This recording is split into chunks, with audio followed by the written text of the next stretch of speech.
Welcome to Style and Confidence, where transformative coaching meets personal styling for business success. I'm your host, Claire Silk, a transformative life coach and a personal stylist, passionate about helping women like you align your inner worth with your outer expression. Each week, we explore how to build lasting confidence from the inside out, so you can show up as your most authentic, empowered self. Whether you're looking to break through limiting beliefs, build authentic confidence and a winning mindset, or create a wardrobe that truly empowers you, you are in the right place. Get ready to transform your relationship with both your mind and your style. Hello and welcome to episode 12 of Style and Confidence, where we explore the connection between personal style, confidence and business success. Today's episode is inspired by a coaching conversation I had recently. I could really resonate with much of what my client was saying, and I think many of you will be able to as well. So this episode is for me as much as it is for you. Self-care is something that we all know we need. Maybe it's a morning routine, an evening run, a longer dog walk, or time to spend on your style. Whatever self-care means to you, the chances are you know what you need, but you just can't seem to make it happen. It's not about willpower. It's not about laziness, and you are not alone. Self-care, including time spent on your wardrobe and style, isn't superficial. In the conversation I had with this client, she hadn't allowed herself the necessary time to get ready properly in the mornings, organise her living space, or invest in shopping or styling outfits. In the same conversation, she went on to say she felt guilty for wanting to charge appropriate rates for her expertise. These aren't separate issues. They're all manifestations of the same fundamental challenge, self-worth. If you've ever felt like you need to earn the right to care for yourself, if you've struggled to invest in your appearance without feeling guilty, or if you find you're constantly putting other people's needs before your own, know that you are not alone and that it can and needs to change. Recognizing your inherent value transforms everything from your morning routine to your professional life. In today's episode, I'm going to look at different ways that challenges with self-worth manifest. Morning routines and self-care, professional identity and pricing, appearance and style choices, time management and boundaries. And finally, I'll finish with some practical strategies for building self-worth.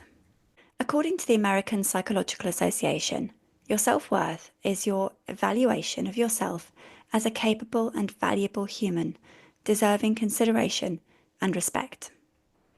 It is an internal sense of being worthy of love and refers to how much we respect, love and value ourselves. Self-worth is important for many reasons. People with positive self-worth tend to have greater self-confidence and self-esteem. Having low self-worth might mean that you judge yourself harshly, have a low opinion of yourself, and tend to focus on mistakes and shortcomings rather than your abilities and strengths. So why is self-care always the first thing to go? We've all heard lots about how successful CEOs start their day and the 5 a.m. club, etc.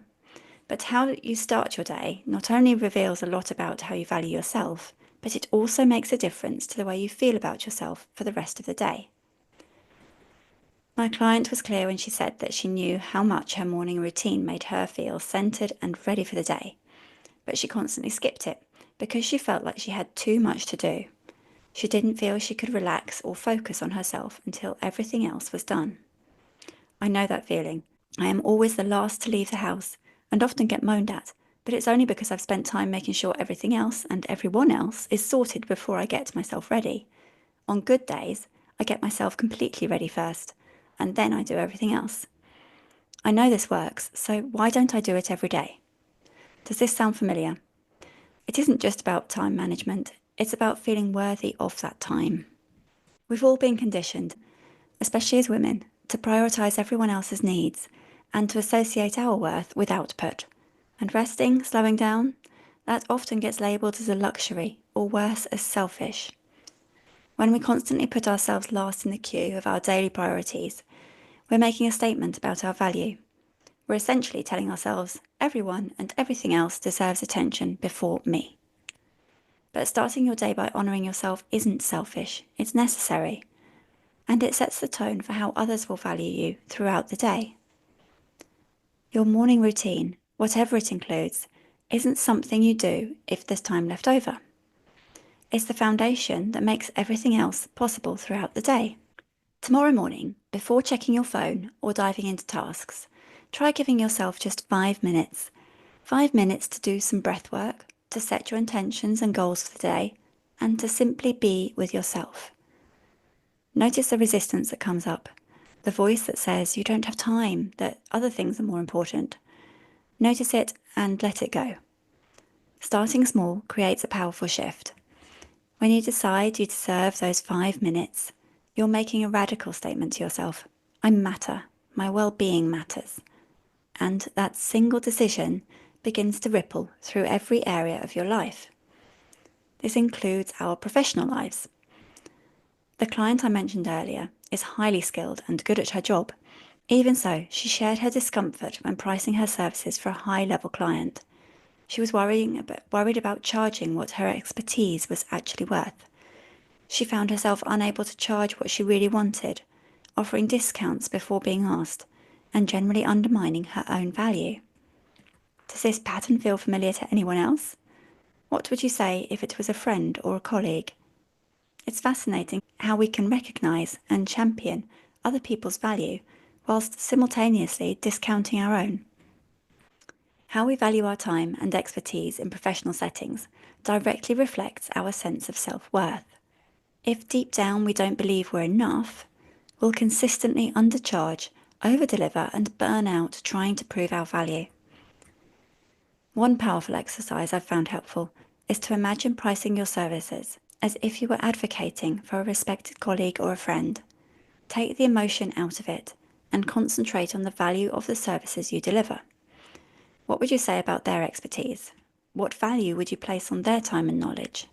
Now turn that generous assessment towards yourself. My client had a breakthrough when she recalled advocating for a friend who started offering a new service. She insisted her friend charge appropriately because her skills were valuable and made a difference. Yet when it came to her own services, she struggled to apply the same logic. This disconnect isn't unique to her. So many women excel at recognizing value in others whilst struggling to acknowledge it in themselves. If this sounds familiar, try reframing it for yourself. Your expertise is a service. By undervaluing it, you're potentially diminishing the impact your work could have. Charging appropriately isn't greedy. It's an acknowledgement of the investment you've made in developing your skills and the genuine value you provide. When you begin to recognize your professional worth, you become more selective about opportunities, more confident in negotiations, and ultimately more effective in your work. Self-worth becomes a professional asset that benefits not just you, but everyone you serve. So now let's talk about something that many women feel conflicted about: investing in our appearance and style. Fashion and style is often described as superficial. My client worried that she was being indulgent and felt superficial for wanting to improve her wardrobe, despite recognizing that her appearance affected her confidence in professional settings. She struggled to justify spending money on quality clothing, even whilst acknowledging how her current wardrobe made her feel inadequate in certain contexts. This tension reveals something important about self-worth. When we believe we're inherently valuable, have high self-worth, investing in our appearance feels like an extension of that value, not a superficial attempt to become worthy. The resistance many of us feel about investing in our appearance often stems from messages we've internalized, that caring about how we look is vain, that spending money on ourselves is selfish, that we should be able to make do with what we have. However, your appearance is one way you communicate with the world. It's not the most important way, but it is significant. It's part of your personal brand, and most importantly, it influences the way you feel and behave, and therefore the results that you achieve. If you've been in my world for a while, you'll have heard me mention power pieces. These are items that make you feel confident, capable, and authentically yourself. They're not about conforming to external standards or trends, but about expressing yourself and influencing how you feel. Conducting a wardrobe audit revealed something interesting for this client. She had invested significantly in a passion of hers, without question, because it was an extension of her identity. Yet she hesitated to bring that same investment mindset to her clothing, despite realising how it affected her confidence and professional presence. The capsule wardrobe approach can be particularly helpful here. Listen to episode 3 on capsule wardrobes for some more information. It's not about having more, or indeed less.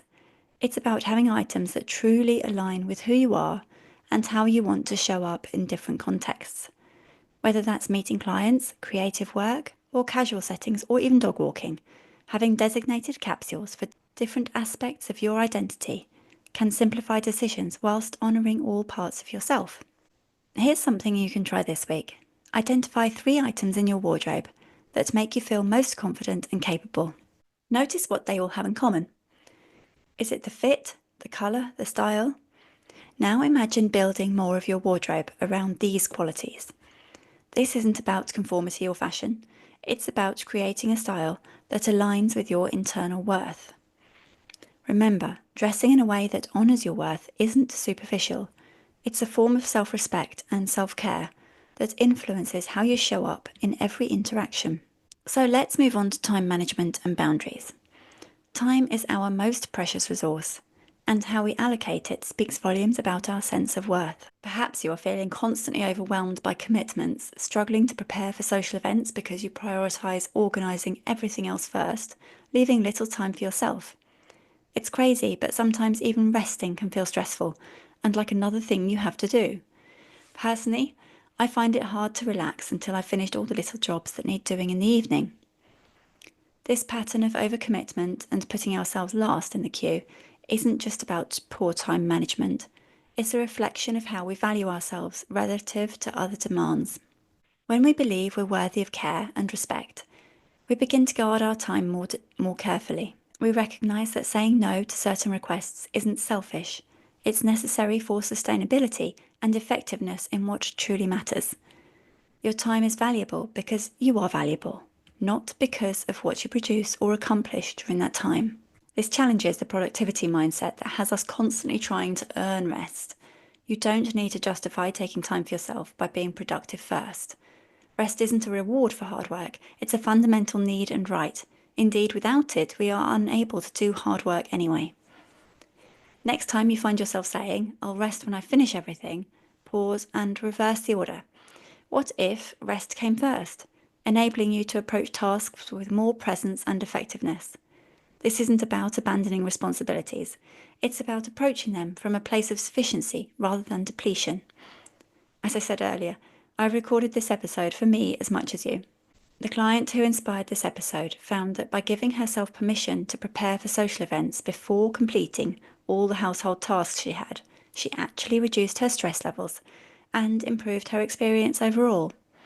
This small change represented a significant shift in how she valued herself relative to external demands. Setting boundaries around your time isn't selfish.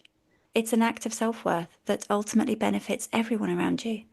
When you value your time, you bring your best self to each moment, rather than your depleted leftovers.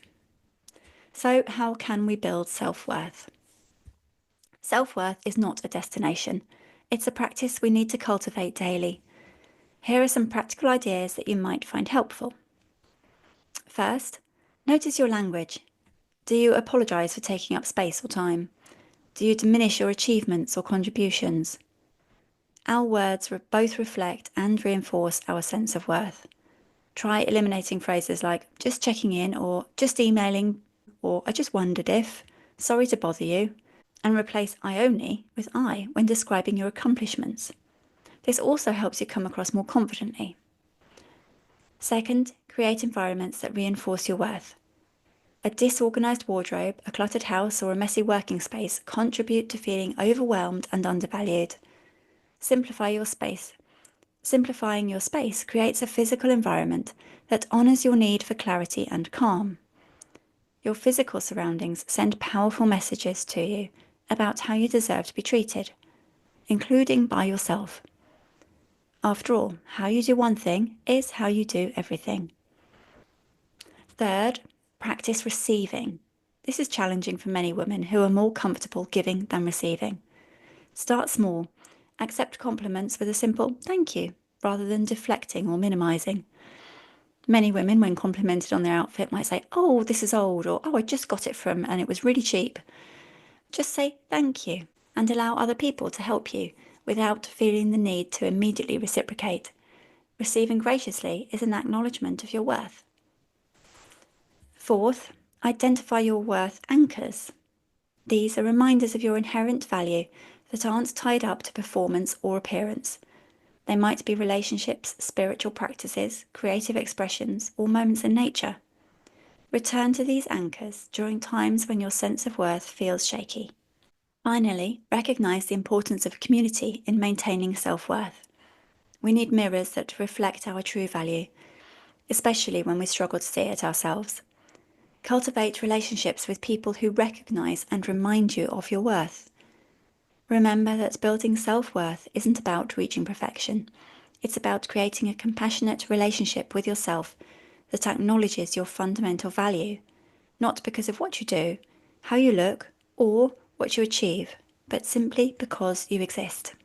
Try daily affirmations and practice them each morning as part of your morning routine. Something like, "I am worthy of care, respect, and compassion from others and from myself." This is simple, but really effective when practiced consistently. So before we finish, let's recap. First, we discovered how morning routines can actually be declarations of self-worth. When you prioritise your well-being at the start of the day, you set a powerful precedent for how you and others will value you throughout the day. Second, we explored how professional confidence and appropriate compensation are direct expressions of self-worth. Valuing your expertise isn't arrogant. It's acknowledgement of the investment you've made in developing your skills and the genuine value that you provide. Thirdly, we reframed investing in appearance as an act of self-respect and self-care rather than vanity. Your external presentation is one way you communicate with the world, and aligning it with your authentic self helps you show up with confidence and clarity. Fourth, we recognise that time management is also linked to self-worth. Setting boundaries and prioritising rest aren't selfish acts. They're necessary practices that allow you to bring your best self to everything you do. And finally, I gave you some practical ways to build a sustainable self-worth practice through mindful language, supportive environments, practicing receiving, identifying worth anchors, and cultivating a positive, supportive community. Your worth isn't something you earn through productivity, appearance, or achievement. It's something to be recognised rather than attained. You are worthy, right now, exactly as you are. And from that foundation, everything changes. How you begin your day, how you value your work, how you present yourself, and how you honour your time. How does self-worth manifest in different areas of your life? Where do you already honour your worth? Where might you need to strengthen this? Rome wasn't built in a day, though, and this is an ongoing practice of recognising and honouring your inherent value. Thank you for listening to Style and Confidence, where style meets confidence for business success. If you have enjoyed this episode, please share it with a friend, rate, review, and subscribe so you never miss out on our weekly confidence-building conversations. You can also connect with me over on LinkedIn as Claire Silk or on Instagram at Silk Style and Confidence for more style and mindset tips. Until next time, remember, true confidence comes from within. Style helps it shine.